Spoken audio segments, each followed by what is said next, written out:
علامہ تنویر الحسن مصطفی صاحب، دیگر معزز علماء، سامعین و حاضرین، بزرگ و دوست و عزیز بھائیوں، بھائی مقصود صاحب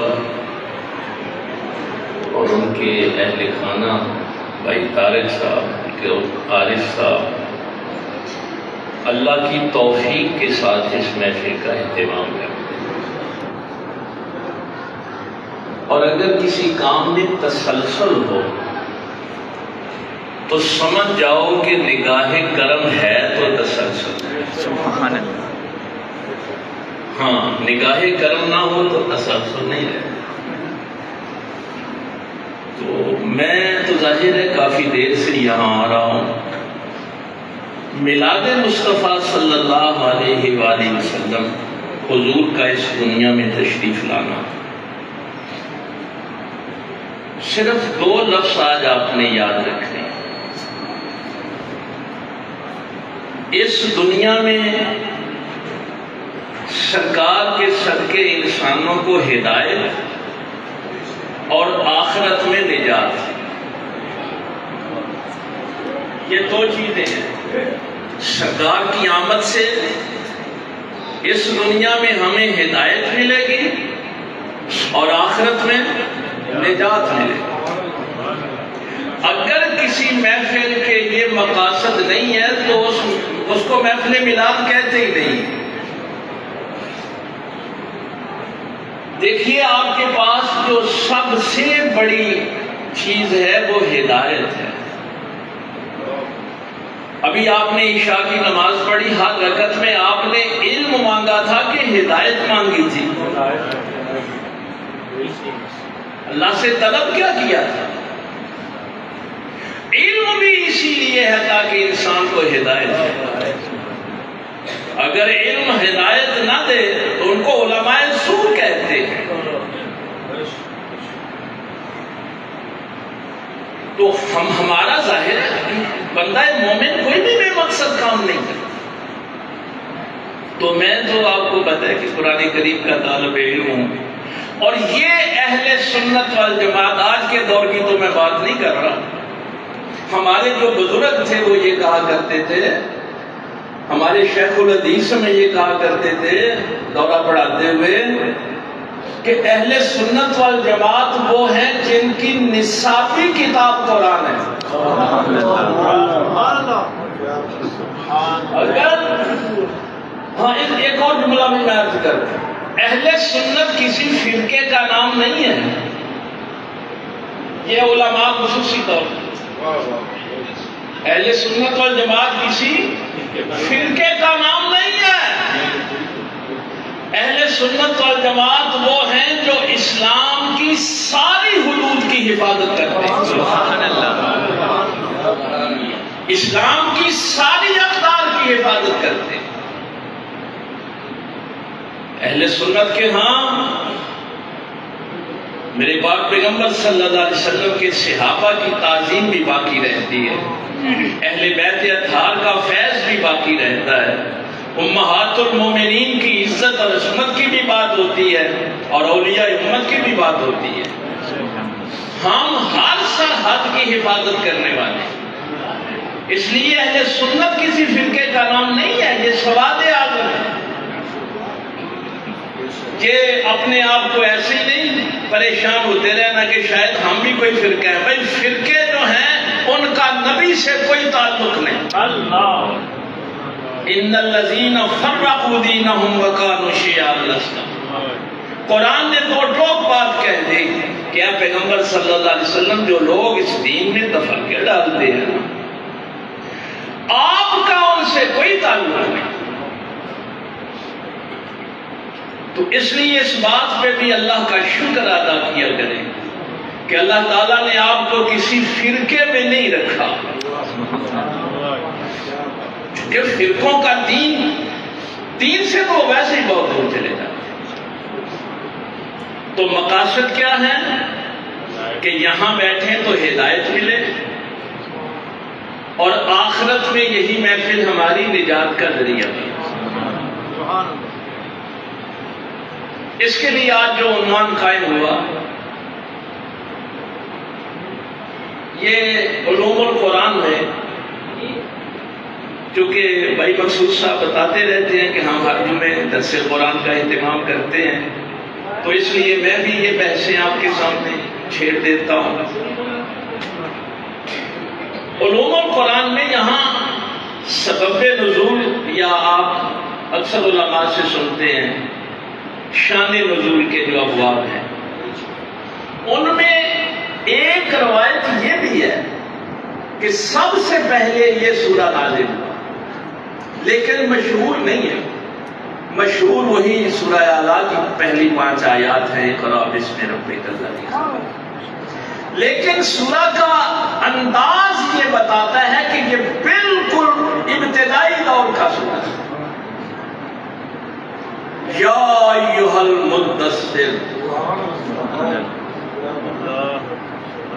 انداز دیکھیں، ابتدا ہے۔ اللہ نے یہ نہیں کہا کہ اب محمد بن عبداللہ اٹھو، نہیں۔ اچھا، یہ لفظ جو ہے نا دال کے اوپر شد ہے، تشدید ہے۔ شد کا پتہ کیا مطلب ہوتا ہے؟ کہ کوئی ایک حرف جو ہے اس دال میں چھپا ہوا ہے۔ وہ لفظ حرف کیا تھا؟ تا۔ یہ ہا کے اوپر جو 2 نقطے آپ ڈالتے ہیں وہ تا، وہ دال کے اندر چلا گیا، غائب ہو گیا۔ دیکھیے، اگر کوئی بندہ قرآن کے چھپے ہوئے حروف اور الفاظ کو نہیں جانتا تو اس کو تفسیر کا حق ہی نہیں۔ اگر وہ قرآن کے الفاظ میں سے یہ چھپے ہوئے حروف نہیں بتا سکتا تو وہ پھر اللہ جو عالم الغیب ہے اس کا پتہ کیا بتائے گا؟ خاک پتہ بتائے گا۔ عربی زبان میں یہ جو ہمارا لباس متصل ہوتا ہے نا جسم کے ساتھ، اس کو شعر کہتے ہیں، اور اس کے اوپر جو چادر لی جاتی ہے اس کو دسال ہے، اسی مدثر سے، چونکہ سال کے اوپر بھی آگے تشدید ہے۔ اس بحث میں ظاہر ہے وہ آپ کے لیے تھوڑی سی مشکل ہو جائے۔ جو چادر لے کے انسان لیٹ جاتا ہے سر بھی اس میں لپیٹ لیتا ہے۔ میں جملہ کہنے لگا، پتہ نہیں آپ قرآن کس نظر سے پڑھتے ہیں۔ میں تو جب اس سورہ کو پڑھتا ہوں تو ایسے محسوس ہوتا ہے کہ کوئی چاہنے والا اپنے چہیتے کو کس نظر سے دیکھ رہا، کوئی محب اپنے محبوب کو کس نگاہ سے دیکھ رہا۔ حضور تو برا الورا ہیں، سرکار کا حسن و جمال تو حضرت عبدالعزیز دباغ رضی اللہ تعالیٰ عنہ نے فرمایا تھا، اگر رسول اللہ صلی اللہ علیہ وسلم کا حسن اللہ کے عرش پر ظاہر ہوتا تو عرش بھی پگھل جاتا۔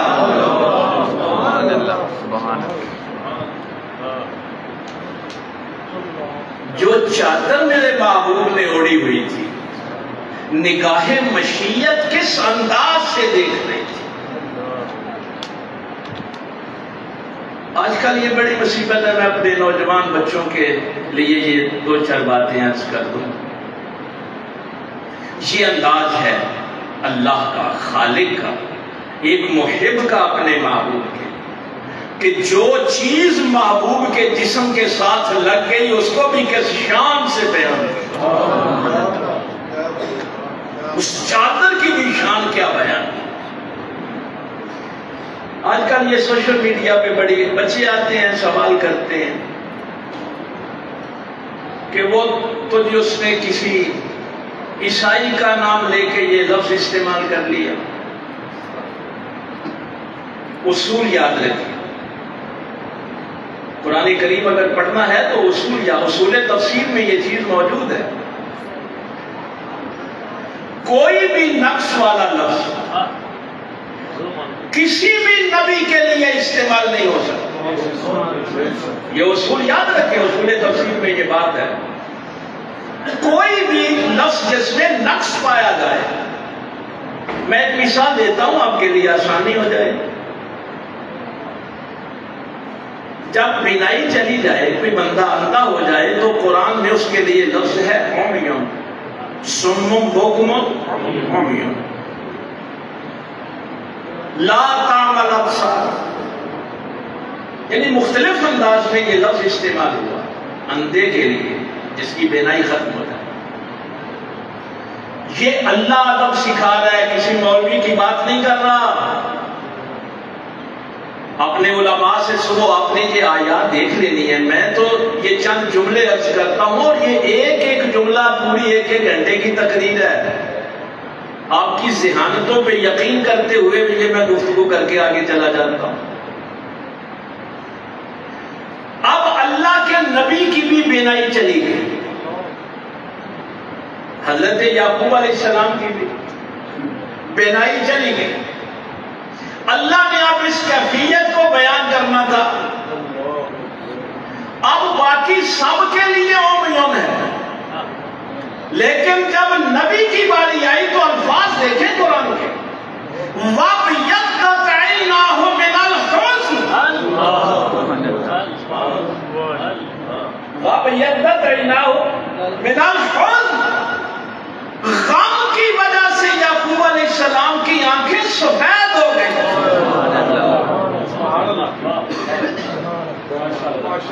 چونکہ لفظ سفید میں نقص نہیں تھا، اللہ نے نبی کی کیفیت بھی بیان کی اور نقص والا لفظ بھی استعمال نہیں کیا۔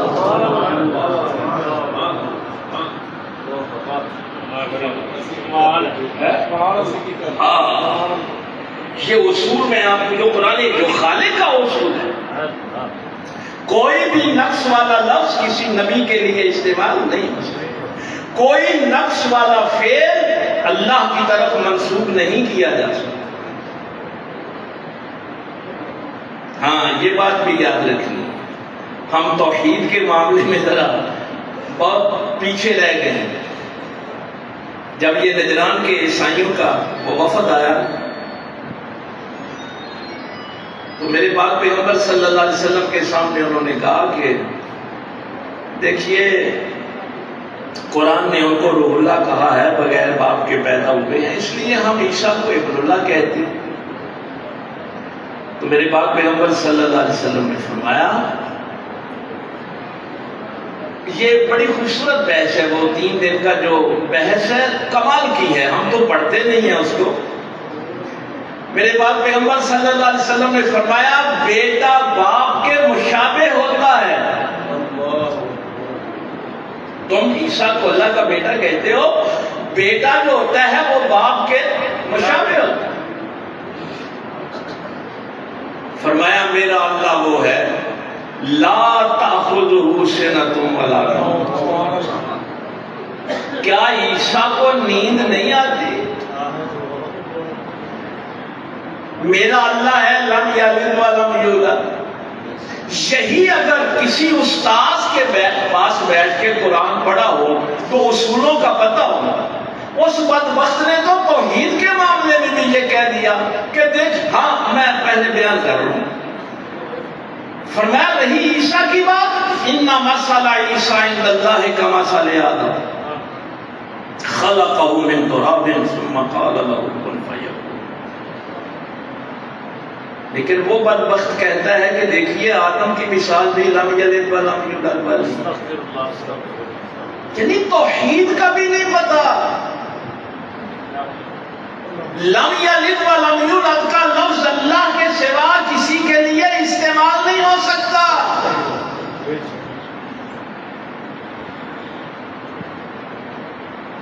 میں نے شاید کسی موقع پہ جہاں آپ سے عرض کیا تھا اللہ لا الہ الا هو الحی القیوم، قیوم سنبھالنے والا، سنبھال سکتا ہی وہ ہے جس کو نہ اونگ آتی ہے نہ نیند آتی۔ یہ میرے ہاتھ میں تسبیح ہے، ابھی مجھے اونگ آئے گی تو یہ تسبیح گر جائے گی، میں اس کو سنبھال نہیں پاؤں گا۔ یہ صرف اللہ کی ذات ہے، خدائے ذوالجلال ہے۔ یہ توحید سکھائی ہے میرے پیغمبر صلی اللہ علیہ وسلم نے ہمیں کہ سنبھال سکتا ہی وہ ہے جس کو نہ اونگ آئے نہ نیند آئے۔ یہ پھر موضوع دیکھیے کوئی لفظ نقص والا. اچھا چلو اس کو تو یہ اصول ذہن میں رکھنا,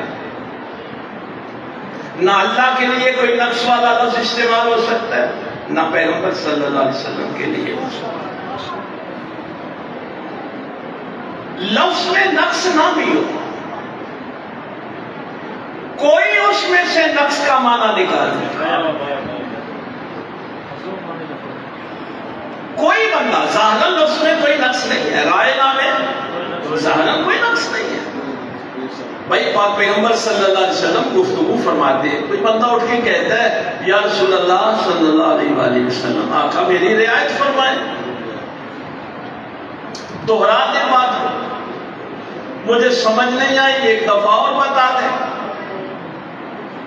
کوئی نقص نہیں ہے لفظ. لیکن اگر اسی لفظ کو دشمن جا کے تھوڑا سا بگاڑ کے رائینہ کہہ کے اس کا معنی چرواہا کرے تو خدائے ذوالجلال فرماتا ہے لا تقولوا رائنا. یعنی لفظ میں تو نقص نہیں ہے لیکن کوئی نقص والا معنی نکالتا ہے. کیوں؟ میں ایک بنیادی اصول تفسیر کی بات آپ کو کر دوں. قرآن نے ابتدا میں کیا کہا تھا؟ ذالک الکتاب لا ریب فیہ. بھائی یہ دستور ہے, یہ آئین ہے ہمارا, اس کتاب میں کوئی شک نہیں ہے, اور اس کتاب کا معلم بے عیب ہونا ضروری تھا.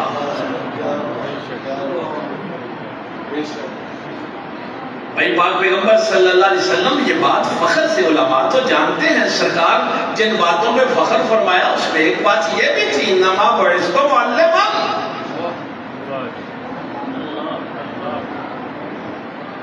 تو قرآن کریم فرقان حمید کو کبھی بھی آپ نے اس نگاہ سے نہیں دیکھا, کوئی نقص والا لفظ پیغمبر کے لیے استعمال نہیں ہو سکتا, بلکہ کیا کہا خود رہنمائی فرمائی خالق کائنات نے.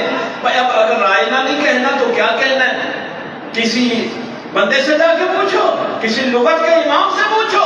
خالق نے خود تو بتایا وَقُولُ انظُرْنَا, کیا کہا کرو یا رسول اللہ صلی اللہ علیہ وسلم نظر کرم فرمائیے. وہ جو میں نے جملہ کہا نا, کوئی چاہنے والا اپنے چہیتے کو کس نظر سے دیکھتا ہے, یہ چاہت کا کیا کمال کا درجہ تھا. آگے فرمایا یہ بھی کیوں کہنا پڑے کہ یا رسول اللہ صلی اللہ علیہ وسلم نظر کرم فرمائیے, بلکہ وَاسْمَعُوا, سنا ہی غور سے کرو, میرے نبی کو کیوں تکلیف ہے.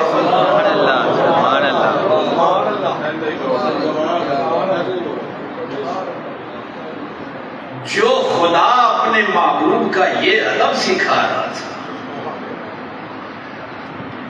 ہم تو ظاہر ہے الف لام میم سے والناس تک جو قرآن پڑھتے ہیں,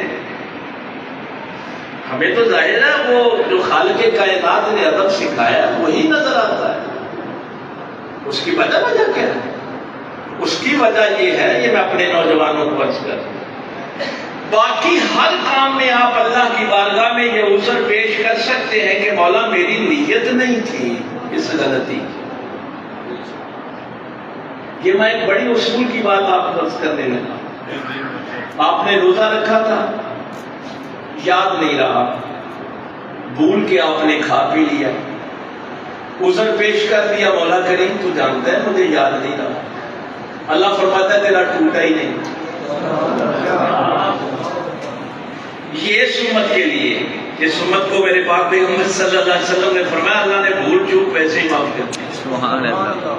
یہ سرکار کے صدقے صلی اللہ علیہ وسلم. لیکن گستاخی پیغمبر کی ایک ایسا گناہ ہے جس میں آپ یہ بھی نہیں کہہ سکتے کہ میری نیت نہیں تھی.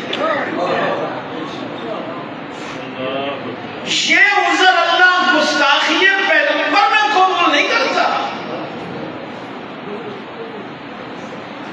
مولی سینا نے جو کتاب لکھی ہے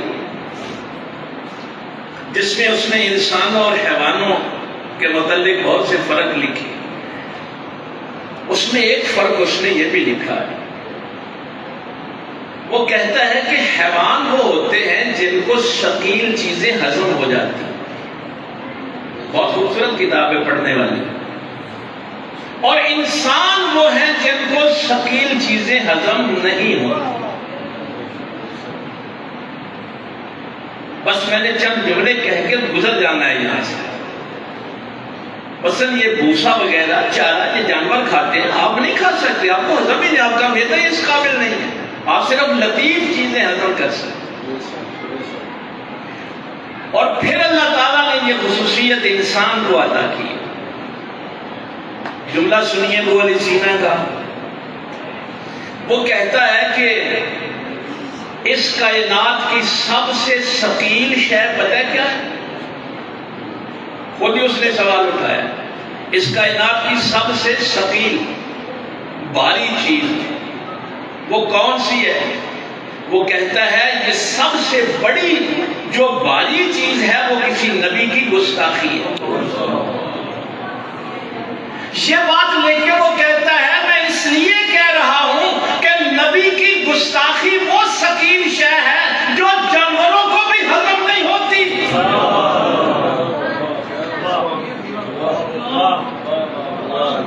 آج تک تم نے کوئی جانور ایسا نہیں دیکھا ہوگا جو نبی کی گستاخی کرے.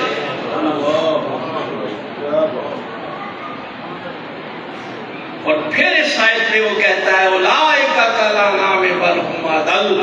فرمایا جب اللہ کہتا ہے نا کہ اب حیوان جانوروں سے بھی بدتر ہو گئے ہیں، اگر کسی انسان کو نبی کی گستاخی ہضم ہو جائے تو وہی جانوروں سے بدتر ہو جائے. وہ جانوروں سے اس لیے کہ ایسی ثقیل شے جو جانور بھی ہضم نہ کر پائے کوئی انسان ہضم کر لے. اسی لیے پھر اللہ کی نگاہ میں وہ جاہل نہیں ہوتا، وہ ابو جہل ہوتا ہے. ہاں پھر اس کو جاہل بھی نہیں کہنا، وہ ابو جہل ہے. کیسے دجال کا لفظ استعمال کر لیا؟ نہ قرآن کی سمجھ. کسی عالم کے پاس بیٹھا ہوتا تو وہ اصول بتاتا کس کتاب کو کیسے پڑھنا. بہرحال وہ بات تو وہ ہو رہی تھی کہ میرے اللہ نے اس چادر کو کس نگاہ سے دیکھا. قوم فانذر، انقلاب والی باتیں، اٹھو اور ڈراؤ. بھائی سرکار کا میلاد ہے نا، اس میں پیغمبر کس لیے آپ کو بھیجا ہے؟ انذار کیجئے، ڈرائیے ان لوگوں کو، آخرت کے متعلق بتائیے کہ تمہاری آخرت برباد ہو رہی ہے.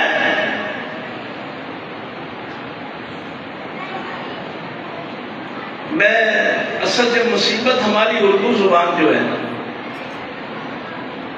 یہ اتنی کمزور ہے کہ نہ اس میں کوئی ترجمہ ہو سکتا ہے نہ ترجمانی ہو سکتی. اچھا انصار کا معنی بھی آپ بشیر اور نذیر کی صفات نبی پاک صلی اللہ علیہ وسلم کی پڑھتے ہیں نا قرآن میں، تو نذیر کا معنی بھی ڈرانے والا. اگر لفظ تقوی آ جائے تو وہاں بھی ہے ایمان والو اللہ سے ڈرو. اگر لفظ خشیت آ جائے تو اس کا معنی بھی ڈرنا کر دے. خوف لفظ آ جائے تو اس کا معنی بھی ڈرنا کر دے. ویسے ڈر کے لیے عربی لغت میں پتہ ہے 40 الفاظ ہیں. میں یہ تھوڑا سا سفر ہے تو تھوڑا سا مشکل لیکن کروانا چاہتا ہوں آپ کو، تاکہ قوم فانذر کبھی آپ حضور کی صرف بشیر اور نذیر پڑھیں تو آپ کو پتا تو ہو کہ نذیر ہوتا کون. یہ اتنا سا جملہ ڈرانے والا تنبیہ کرنے والا میں اس سے بات نہیں کرتی. خوف کی ڈیفینیشن پتہ ہے کیا؟ پہلا لفظ جو قرآن کریم استعمال کرتا ہے خوف.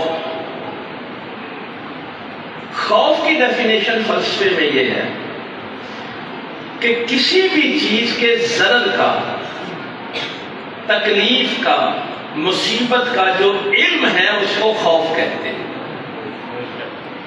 کسی چیز کے ضرر کا تمہیں علم ہو جائے نا کہ یہ چیز مجھے یہ تکلیف دے گی، ضرر پہنچائے گی، تو وہ جو علم ہے ضرر کا اس کو خوف کہتے ہیں۔ قرآن کریم کیا کہتا ہے؟ یا موسیٰ اقبل ولا تخف۔ جب عصا پھینکا نا تو وہ اژدہا بن گیا، تو موسیٰ علیہ السلام کو خوف آیا۔ اللہ نے فرمایا موسیٰ آگے بڑھو، خوف نہ کھاؤ۔ یہ کبھی اگر کوئی ایسا بندہ مل جائے نا جو کہے مجھے تو کسی چیز سے خوف نہیں آتا، تو وہ ذہنی طور پہ ٹھیک بندہ نہیں ہے۔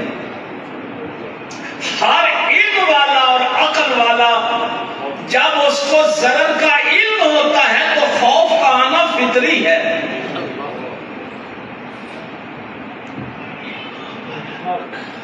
خوف کا آنا فطری چیز ہے، اور اللہ تعالیٰ نے یہ دیکھیے یہ بات بیان کی حضرت موسیٰ علیہ السلام کے لیے۔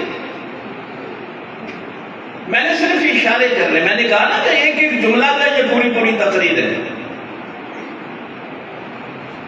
تو کسی بھی چیز کے ضرر کا آپ کو جب علم ہو جاتا ہے، بچہ سانپ کیوں پکڑ لیتا ہے؟ بھائی بچہ آگ میں ہاتھ کیوں ڈال دیتا ہے؟ اس کو آگ کے ضرر کا علم نہیں ہے۔ آج بھی جو گستاخی کرتے ہیں وہ ابو جہل اس لیے ہیں کہ ان کو جہنم کی آگ کا علم نہیں ہے۔ انہوں نے رسول اللہ کی صفت نذیر سے فائدہ نہیں اٹھایا، اور خدا نے تو پہلی ڈیوٹی یہ لگائی تھی قوم فانذر۔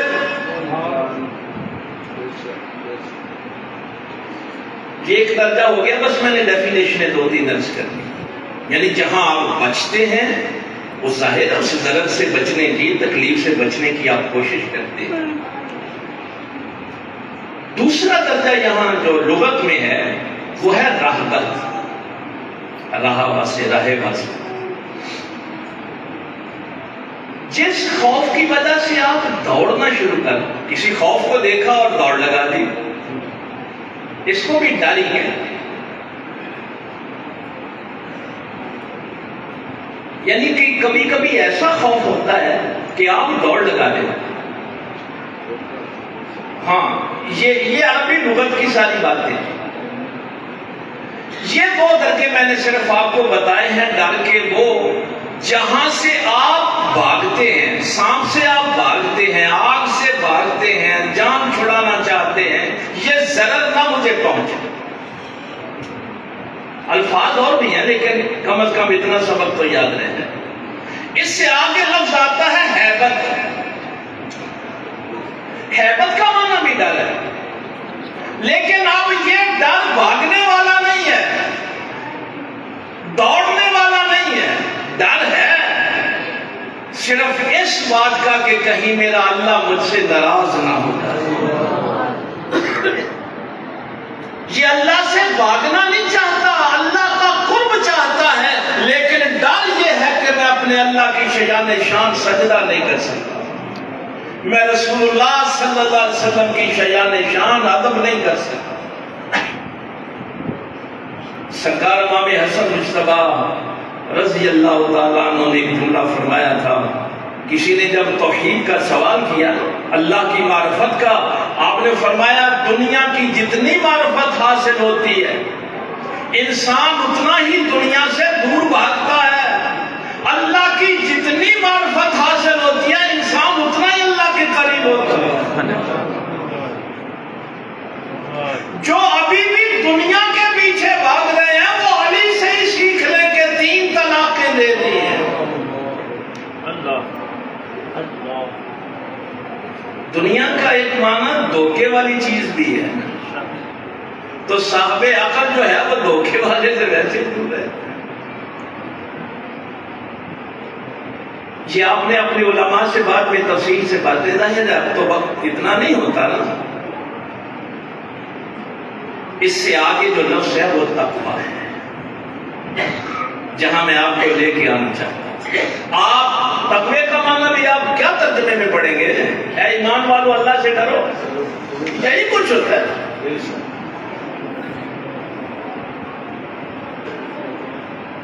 تقویٰ وہ خوف ہوتا ہے، وہ ڈر ہوتا ہے کہ جب انسان کسی حقیقت سے ڈرتا ہے تو اس ڈر کے اور اپنے درمیان کسی کو حائل کر دیتا ہے۔ یا ایھا الذین آمنوا کتب علیکم الصیام کما کتب علی الذین من قبلکم لعلکم تتقون۔ اب ڈر تھا کہ کہیں مجھے جہنم کی آگ پکڑ نہ لے، تو انسان روزہ رکھتا ہے کہ میں روزے کو جہنم کے اور اپنے درمیان لے آؤں۔ روزہ ڈال بھی ہے نا، سوما جنت، نماز پڑھتا ہے تاکہ یہ جہنم میں اور میرے درمیان حائل ہو جائے، کبھی استغفار پڑھتا ہے، کبھی صدقات و خیرات کرتا ہے، کبھی میلاد کی محفل سجاتا ہے۔ اب ایک منزل آتی ہے جہاں احساس ہوتا ہے کہ میری عبادت تو اس قابل ہی نہیں کہ مجھے جہنم کی آگ سے بچائے۔ ایک منزل آتی ہے کہ انسان، بھائی آپ نے بھی نماز پڑھی تو کیا طریقہ ہے؟ جو ہی سلام پھیری ساتھی کیا کہا؟ استغفر اللہ، یا اللہ تیری شان شان سجدہ نہیں کر سکتا، تیری شان شان رکوع نہیں کر سکتا، قیام نہیں کر سکتا۔ دیکھیے یہ ڈر ہے نا، یہ احساس ہے، یہ خوف ہے کہ بندگی اس کے لائق ہی نہیں تھی۔ اس بھیڑ کو جو ہم نمازیں پڑھتے ہیں، اس بھیڑ کو تو قیامت والے دن اللہ پیغمبر سے پوچھے گا، میرے مصطفیٰ کریم اس بھیڑ کا کیا کرنا ہے، تو کہے تو ان کو بخش دوں۔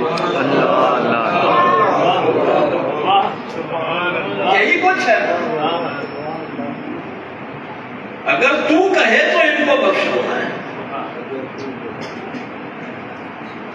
یوتی کا ربوں کا فضا۔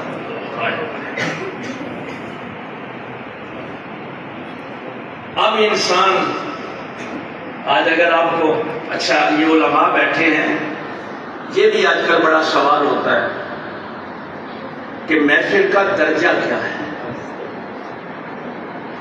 اگر آپ اس کو فرضیت کے اعتبار سے دیکھیں گے تو محفل میلاد کا درجہ مستحب کا ہے۔ یہ فقہ میں آپ کو ان باتوں کا پتہ ہونا چاہیے، ایسی معذرت خواہانہ رویہ اختیار نہ کریں۔ اگر فرضیت کے اعتبار سے اس محفل کا درجہ دیکھنا ہے تو کیا ہے؟ مستحب کا۔ اور اگر اطلاق کے اعتبار سے دیکھنا ہے تو پھر سنت کا درجہ ہے، چونکہ یہ جو تلاوت ہوئی ہے، نعت پڑھی گئی ہے، یہ جو درس قرآن ہو رہا ہے، یہ جو لنگر تقسیم ہوگا، یہ سارے کام سنت ہیں۔ اطلاق کے اعتبار سے اس محفل کا درجہ سنت کا ہے، فرضیت کے اعتبار سے اس کا درجہ مستحب کا ہے۔ میرے پاک پیغمبر صلی اللہ علیہ وسلم نے یہ ہمیں تعلیم فرمائی، جو ہی سلام پھیرتے ہو استغفار کیا کرو۔ آپ نے کوئی گناہ کیا تھا کہ معافی مانگ رہے تھے؟ نہیں، نیکی کا کام کیا تھا، لیکن اس کی شیان شان نہیں تھا۔ یہاں میں چونکہ اس آیت کو بھی ہمارے کچھ مفسرین نے منسوخ لکھا ہے، یہ ناسخ اور منسوخ کا جو علم ہے نا، شاہ ولی اللہ نے تو فوز الکبیر میں صرف 5 آیتیں رہنے دیں۔ یا ایھا الذین آمنوا اتقوا اللہ حق تقاتہ ولا تموتن الا وانتم مسلمون۔ اے ایمان والو اللہ سے ڈرو جیسا ڈرنے کا حق ہے۔ اس کو ہمارے بعد مفسرین نے منسوخ لکھا ہے، اور اس کی ناسخ آیت جو 28ویں پارے والی فاتقوا اللہ ما استطعتم، جب صحابہ ڈرے نا کہ جب پاک پیغمبر صلی اللہ علیہ وسلم کہے ما عبدنا کا حق عبادت ہے، مولا میں تو تیری عبادت کا حق ہی ادا نہیں کر سکتا، تو صحابہ پہ تو کبھی طاری ہو گئی. تو اس کی ناسخ آیت کے کچھ مفسرین نے لکھی ہے کہ اللہ نے فرمایا پھر اتنا تو تقوی اختیار کرو، اتنا تو ڈرو جتنی تمہاری استطاعت ہے. فاتقوا اللہ ما استطعتم. تو اس لیے ہم جب سلام پھیرتے ہیں تو استغفر اللہ پڑھتے ہیں، حق ادا نہیں ہوا، اس کی مہربانی ہے وہ قبول کر لے. اب جب آپ کو یہ احساس ہوتا ہے کہ میری عبادتیں اس قابل نہیں ہیں کہ مجھے میرے اور جہنم کے درمیان رکاوٹ بن سکے، تو وہ موقع آتا ہے پھر جب ایک بندہ مومن دامن مصطفیٰ کا سہارا لیتا ہے. سبحان اللہ.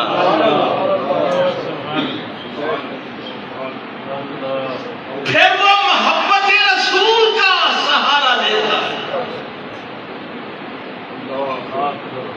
پھر وہ شفاعت کی بات کرتا ہے. آج تو وہ مزاج نہیں ہے.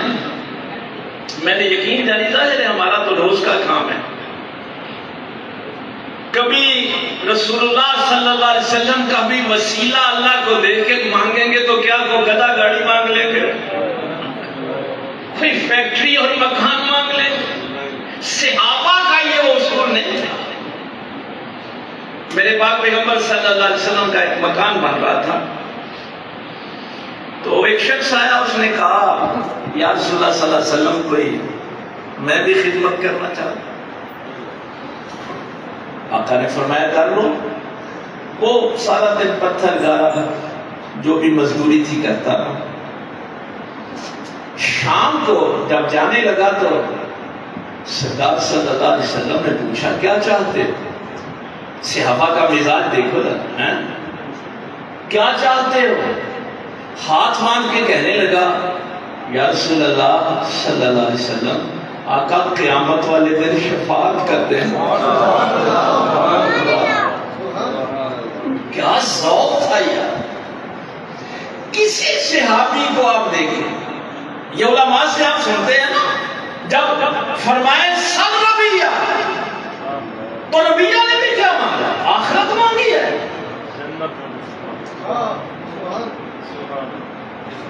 اور یار اللہ سے بھی بندہ مانگے تو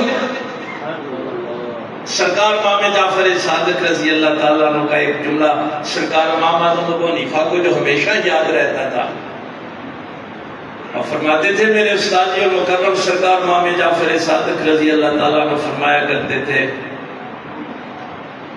اللہ کی بارگاہ سے اے بندہ مومن، تیرے نفس کی قیمت جنت سے کم نہیں ہے.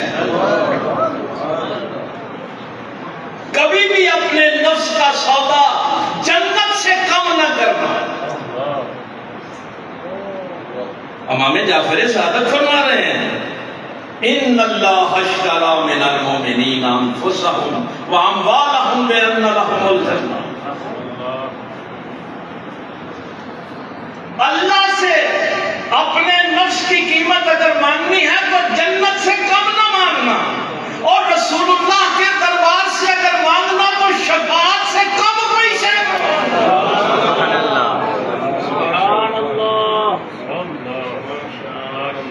یار مانگنے کا ہی سلیقہ نہیں آیا. دنیا کی چیزیں مانگیں گے، فنا ہو جانے والی چیزیں مانگیں.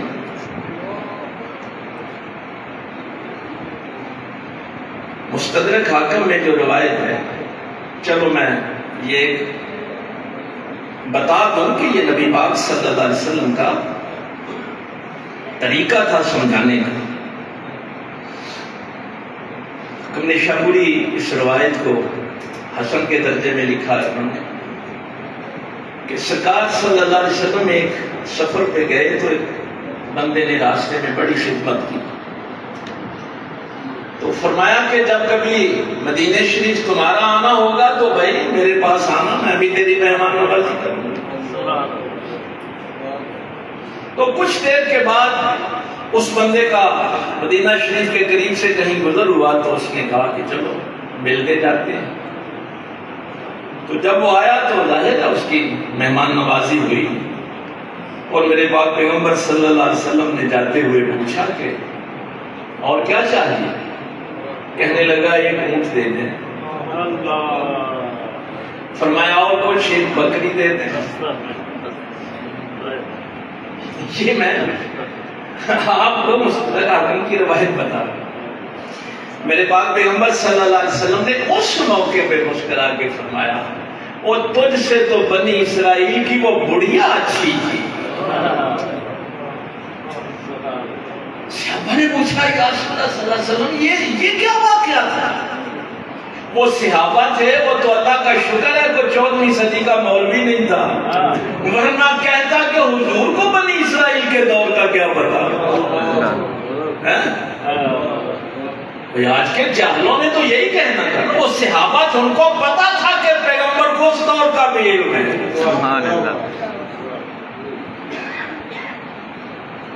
تو پھر میرے پاک پیغمبر صلی اللہ علیہ وسلم نے فرمایا کہ جب یہ موسیٰ علیہ السلام کا قافلہ صحرائے سینا میں، ظاہر ہے فرعون تو غرق ہو گیا، آگے صحرائے سینا میں جا کے راستہ بھول گیا. یا دیکھیں نبیوں کا ذکر اور پھر وہ ذکر جو میرے پاک پیغمبر نے فرمایا، یہ بات یعنی میرے ذہن میں نہیں تھی، اچانک آ گئی. اللہ تعالیٰ نے حکم دیا تھا کہ جب یہاں سے آپ گزریں تو حضرت یوسف علیہ السلام کو، آپ کے تابوت کو یہاں سے لے کے گئے. یوسف علیہ السلام کا اور موسیٰ علیہ السلام کا 100 سال کا فرق ہے. اب جب صحرائے سینا میں یہ قافلہ راستہ بھول گیا، اب آپ کو بھی بتاؤں کہ اللہ سے کیسے مانگا جاتا. یار آج مانگنے کا سلیقہ آ جائے.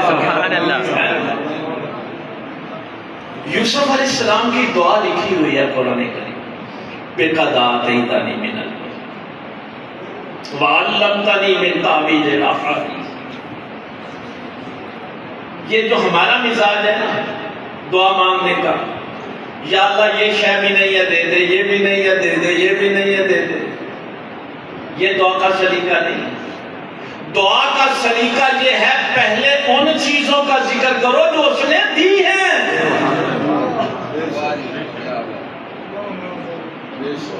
یہ کیا سلیقہ ہے کہ جو اس نے دی ہیں ان کا ذکر ہی نہیں کرتے. یوسف علیہ السلام نے دعا کے لیے ہاتھ اٹھائے تو سب سے پہلے بات یہ کہی، یا اللہ تیرا شکر ہے تو نے مجھے مملکت عطا فرمائی، مجھے کنویں سے نکال کے مصر کا بادشاہ بنایا. وَعَلَّمْتَنِی مِن تَأْوِیلِ الْأَحَادِیث، مجھے خوابوں کی تعبیروں کا علم سکھایا. جو اللہ نے دیا ہے نا پہلے اس کا تو ذکر کرو. یقین جانیے جب آپ ان نعمتوں کا ذکر شروع کریں گے نا، یا اللہ تیرا شکر ہے تو نے مجھے یہ بھی دیا، یہ بھی دیا، یہ بھی دیا، تو آپ کو بھول ہی جائے گا کہ کیا نہیں دیا. آپ کو یہ بات بھول ہی جائے گی. یہ میں نہیں کہہ رہا، قرآن کہہ رہا ہے وَإِن تَعُدُّوا نِعْمَتَ اللَّهِ لَا تُحْصُوهَا، چونکہ وہ تم شمار ہی نہیں کر پاؤ گے. یہ سلیقہ چھوڑیں، پھر اللہ کی حمد بیان کرو. فاطر السماوات والارض، اے زمین و آسمان کے بنانے والے، انت ولی فی الدنیا والآخرہ، تو دنیا میں بھی میرا ولی ہے، آخرت میں بھی میرا ولی. پہلے وہ بڑی چیزیں جن کا ذکر کیا یہ تو نے دی ہیں، پھر اللہ کی حمد و ثنا بیان کر کے پھر صرف ایک جملہ، فنی مسلم والحقنی بالصالحین، یا اللہ مجھے وفات آئے تو مسلمانوں میں آئے اور وفات کے بعد مجھے نیکوں کے ساتھ ملا دے. سبحان اللہ. اللہ کے نبی نے کیا اللہ سے مانگا ہے؟ اور موت آئے تو مسلمانی کی حالت میں آئے، فرما برداری کی حالت. مسلمان کہتے ہیں فرما بردار کو. جس کا سر جھکا ہوا ہو. تو یہ چونکہ دعا حضرت یوسف علیہ السلام نے کی ہوئی تھی کہ مجھے وصال کے بعد نیکوں کے ساتھ ملا، تو بھائی اس بات کی بھی خواہش کرنا کہ میری قبر کسی اللہ کے نیک بندے کے قریب ہو. یہ نبیوں کی سنت ہے. سبحان اللہ. قرآن پاک پڑھو تو صحیح، سورہ یوسف میں یہ دعا تو یاد کرو. سلیمان علیہ السلام نے کیا کہا؟ بِأَوْزِعْنِي أَنْ أَشْكُرَ نِعْمَتَكَ الَّتِي أَنْعَمْتَ عَلَيَّ وَعَلَى وَالِدَيَّ. یا اللہ تیری ان نعمتوں کا بھی شکر جو تو نے مجھے دی، اور ان نعمتوں کا بھی شکر جو تو نے میرے والدین کو دی. اے میرے منہ کہتے پھرتے نے نا ابا تو میرے واسطے کی بنایا. یہ جو آج کل مزاج ہے نا، میرے پیو نے میرے واسطے کی دی ہے. نبی کا مزاج دیکھیں کیا ہے. یا اللہ ان نعمتوں کا بھی شکر جو تو نے مجھے دی، ان نعمتوں کا بھی شکر جو تو نے میرے والدین کو دی. کسی نے پوچھا اے اللہ کے نبی ان نعمتوں کا شکر کیوں ادا کرتے ہیں جو آپ کے والدین کو ملے؟ یہ میرے نوجوان بچے جملہ یاد رکھیں.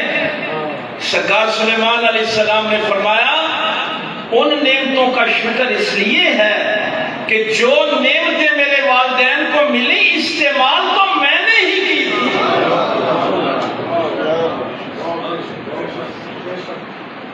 جو نعمتیں میرے والدین کو ملی استعمال تو میں نے ہی کی تھی. یار کیا مزاج ہے. تو پھر میرے پاک پیغمبر صلی اللہ علیہ وسلم نے فرمایا کہ موسیٰ علیہ السلام نے، اب چونکہ حکم تھا کہ یوسف علیہ السلام کا تابوت لے کے فلسطین میں جائیں اور وہاں ان کے آبا و اجداد حضرت ابراہیم علیہ السلام اور حضرت ان کے نزدیک ان کو جا کے دفن کریں. اب کیا تھا، قافلے والوں سے پوچھا بھائی کسی کو معلوم ہے موسیٰ علیہ السلام کہ یوسف علیہ السلام کی قبر کہاں ہے؟ کہا اس بڑھیا کو بتائیں. بڑھیا سے کہا چلو بتاؤ. اس نے کہا اس شرط میں بتاؤں گی کہ جنت میں اپنے ساتھ رکھنا.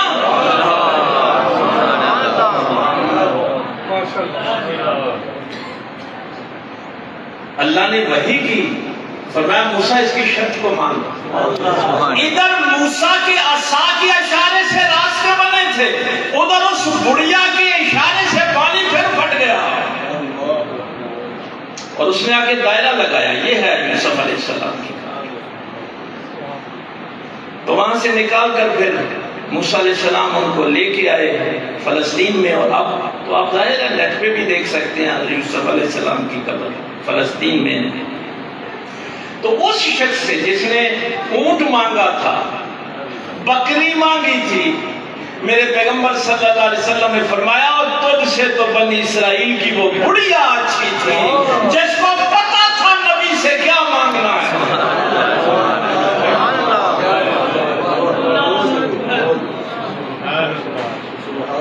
بکریاں مانگ رہا ہے، اونٹ مانگ رہا ہے.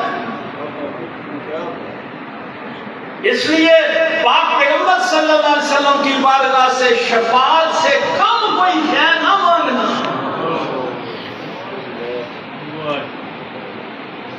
اس کی پتہ وجہ کیا ہے؟ بخشش جو ہے نا یہ اعمال کی وجہ سے نہیں، یہ حضور کی شفاعت کی وجہ سے. تو نجات آپ کو ملے گی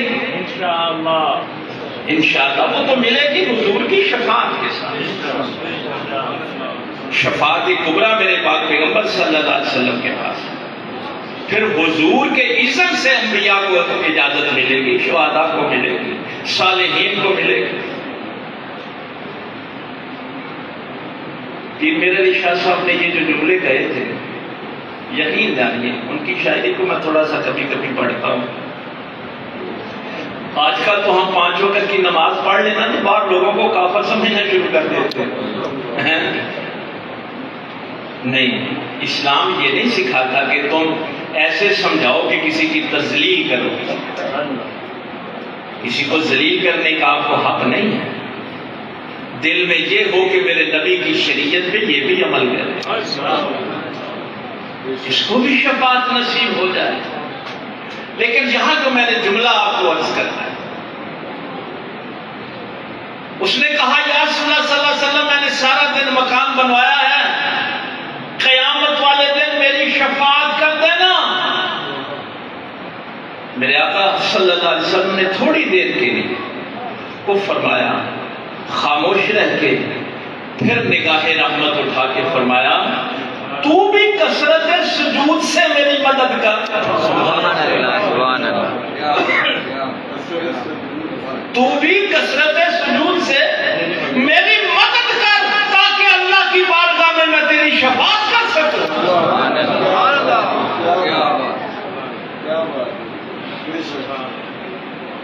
یہ جو آپ کو کربلا میں بھی تلواروں کے سائے کے نیچے سجدے نظر آتے ہیں نا، یہ جو صحابہ آگے جنگ کرتے ہیں اور آگے آ کے نماز پڑھتے ہیں، پھر آگے جا کے جنگ کرتے ہیں، دوسرے آ کے نماز پڑھتے ہیں، یہ سجدے پتہ کیوں نظر آتے ہیں؟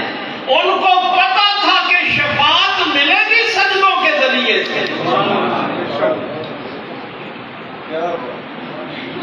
اسی لیے قرآن کہتا ہے ابھی آپ جائیں گے، سوئیں آرام سے، فجر کی اذان ہوگی، جس کے دل میں اللہ کی محبت ہے تتجافا جنوبهم عن المضاجع یدعون ربهم خوفا وطمعا، پھر ان کی پشتیں بستروں سے شناسا نہیں رہتی، بستروں سے علیحدہ ہو جاتی ہیں۔ کاش ہم اپنی آنے والی نسل کو یہ بتا سکیں کہ جہاں پہ ہماری عبادتیں بھی ہمارا ساتھ نہ دیں، وہاں دامن مصطفیٰ کو مضبوطی سے تھام کے رکھیں، محبت رسول اپنے دل میں سجا کے رکھیں۔ ماؤں بہنوں بیٹیوں کو بتانا، دیکھیے حرام کا ہر کام ظلمت ہے۔ نبی آتے ہیں یخرجہم من الظلمات الی النور، ظلمات سے نکال کر نور کی طرف لانے کے لیے نبی آتے ہیں۔ کبھی تو کوئی ماں اپنی بیٹی سے کہے کہ حجاب لے کے باہر نکلنا یہ حرام کا کام تجھے قیامت والے دن سیدہ فاطمہ زہرا کی شفاعت سے محروم کر دے گا۔ جنت کی سرداری تو سیدہ پاک کے پاس ہے، اور جنت کے قافلے کے سالار تو حسن و حسین ہے نا۔ حرام سے بچنا، مکروہات سے بچنا ہے، واجبات ادا کرنے ہیں۔ ہمارے علماء میں سے کئی دفعہ کچھ لوگ یہ بھی کہہ دیتے ہیں مستحب ہے، خیر ہے، یہ کون سی واجب کے درجے میں ہے؟ مستحب کا معنی پتہ کیا ہے؟ جو اللہ کو محبوب عمل، واجب تو نہیں ہے لیکن اللہ کو تو پسند ہے۔ تو کیسا عاشق ہے کہ تیرے محبوب کو کوئی شے پسند ہے اور تو چھوڑ رہا ہے؟ یہ کیسی محبت ہے؟ یہ کیسا عشق ہے؟ نہیں، اپنی اولادوں کے ساتھ یہ جو کام ہے یہ ضرور کریں، ان کو حرام سے بچائیں۔ میں اگلے دن، یہ ڈوگر صاحب کو پتہ ہے، ایک جگہ ہم گئے تو آج کل رونا یہ ہوتے ہیں نا، بچے کہنا نہیں مانتے، اولادیں برباد ہو گئی، یہ ہو گیا وہ ہو گیا۔ میں نے ان سے کہا بھائی دیکھیے، ہماری مائیں جن کو تم ان پڑھ کہتے ہو وہ تربیت کیسے کرتی تھی؟ بیٹا یہ کام نہیں کرنا، اس سے اللہ ناراض ہوتا ہے، یہ کام کرنا ہے، اس سے اللہ راضی ہوتا ہے۔ وہ مائیں تربیت ہی اللہ کی رضا پہ کرتی تھی۔ آج کتنے گھروں میں ایسی مائیں ہیں جو بچے کو اس کے عمل پہ بتائیں کہ اس عمل سے اللہ راضی ہے، اس سے ناراض ہے۔ جب تم نے اللہ کو تربیت سے نکال ہی دیا ہے تو باقی کیا بچے گا؟ کیا ہماری تربیت میں اللہ ہے؟ ہم نے اللہ کو نکال دیا ہے تربیت میں سے. ہماری گھر کی عورتیں سارا دن سامان لکھواتی رہتی، کچن کا یہ سامان کم ہے، یہ پردے پرانے ہو گئے، یہ بیڈ پرانا ہو گیا، دن رات گھر کا سامان لکھوائیں گی. کتنی مائیں ہیں جو کہتی ہیں قرآن کریم کا ترجمہ لے کے آنا، میں نے اپنے بچوں کو پڑھانا ہے. کوئی تفسیر کی کتاب لے کے آنا، کوئی سیرت کی کتاب لے کے آنا. نہیں، ہماری ترجیحات میں یہ چیزیں نہیں ہیں. بچوں پہ گلا نہ کریں. اور وہی یہ جو آنے والے بچے ہوتے ہیں، وہی نسل سعادت مند ہوتی ہے جو قرآن کے سائے میں پروان چڑھتی. ہماری ماؤں بہنوں بیٹیوں کو بھی یہ بتاؤ، جنت کی سرداری سیدہ فاطمہ زہرا کے پاس ہے. ان کے نقشے قدم پہ چلو گی تو جنت ملے گی. لیکن یہ تو آخرت کی فکر ہو تو تھا پہلے. تو میں نے تو 7 آیات تلاوت کی تھی کہ چلو تھوڑا تھوڑا اس پہ بات ہو جائے گی. لیکن چلو بہرحال اس سے آگے صرف تقوی کے آگے خشیت. یخشون ربهم بالغیب لهم مغفرۃ واجر کبیر. جو غیب میں اللہ سے ڈرتے ہیں ان کے لیے مغفرت ہے، جو بن دیکھے اللہ سے ڈرتے ہیں. تقوی کے اگلا مرحلہ ہے خشیت کا. اس سے اگلا مرحلہ قرآن کہتا ہے خشوع. قد افلح المؤمنون الذین هم فی صلاتهم خاشعون. وہ نماز جو خشوع کے ساتھ پڑھی جائے، جس میں ہر وقت دھڑکا لگا رہے، اللہ کی شیان شان قیام نہیں کر سکتا. اس کیفیت میں جب آپ کی آنکھوں سے آنسو جاری ہوتے ہیں تو پھر آپ کے شہر کا وہ اقبال کہا کرتا تھا، موتی سمجھ کے شان کریمی نے چن لیے قطرے جو تھے میرے عرق انفعال کے. اس ندامت کی وجہ سے جو آنسو آنکھوں سے گرتے ہیں، اللہ ان کو موتی سمجھ کے اٹھا لے. کوشش کریں کہ یہ جو کچھ آج ہم نے سیکھا ہے